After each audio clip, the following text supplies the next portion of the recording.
Good day everyone. Hapon na naman. It's March 1, 2025. Ito yung ating isa sa mga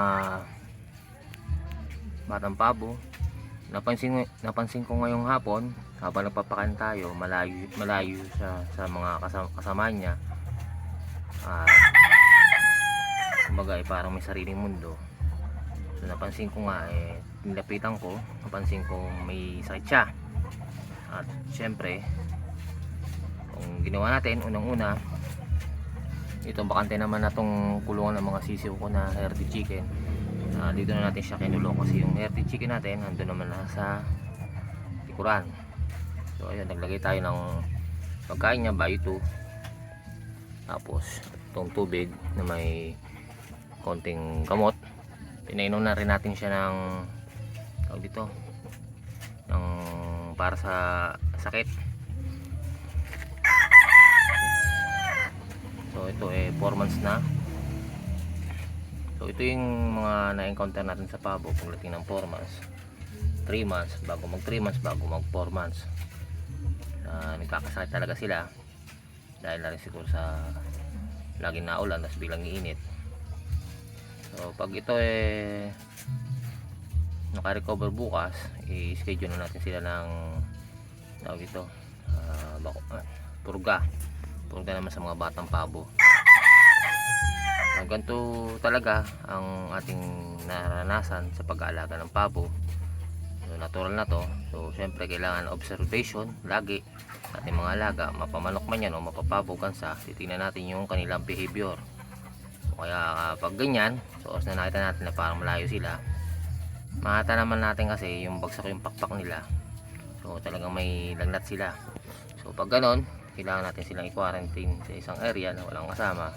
At tayo ibibigay ng pangunang lunas para kahit paano magapan.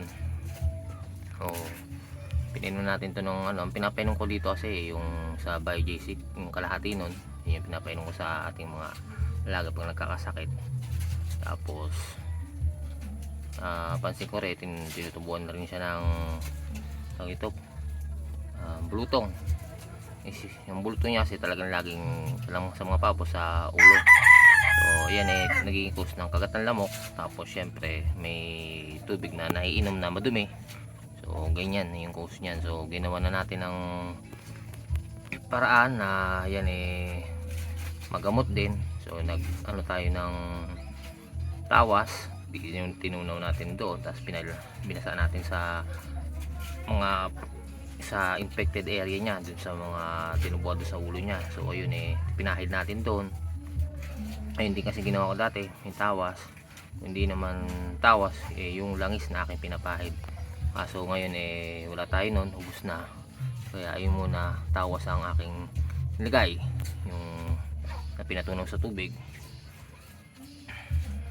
So ayan, masama talaga ang pakiramdam niya.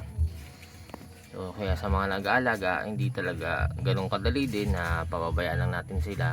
So kailangan always tayo nakamonitor sa behavior ng ating mga alaga, mapaganso, mapapabo, mapa-healthy chicken. Always tayong observe sa kanila, always tayong nakamonitor sa kanila kasi once na ang iba ay mahahawa, mas malaking pagkalugi kasi syempre bibilan natin ng gamot. Tapos at the same time, kung hindi natin naagapan agad, pwedeng ikamatay ng ating mga alaga, o mas malaki yung mawawala sa atin. So ayan, so sana bukas try ko kayo i-update kung kumusta na siya, kahit paano sana tingin ko naman ito magiging okay naman siya. Pag di pa ito kumain bukas, magmamanual tayo ng pakain. Yung ginagawa ko naman doon sa manual na pakain, syempre yung basa na bayo 2.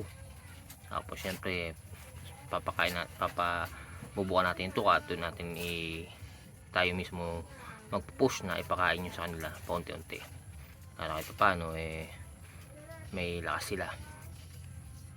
So ayun lagi. Hindi na to bago sa akin, pero syempre malungkot at alam naman natin na ito ang pag-aalaga is talagang natural na yan, pero syempre Huwag sanang mapabayaan talaga natin to kasi sayang. So yun lang po ang update sa ating Batang Pabo. Don't forget to like, share and subscribe.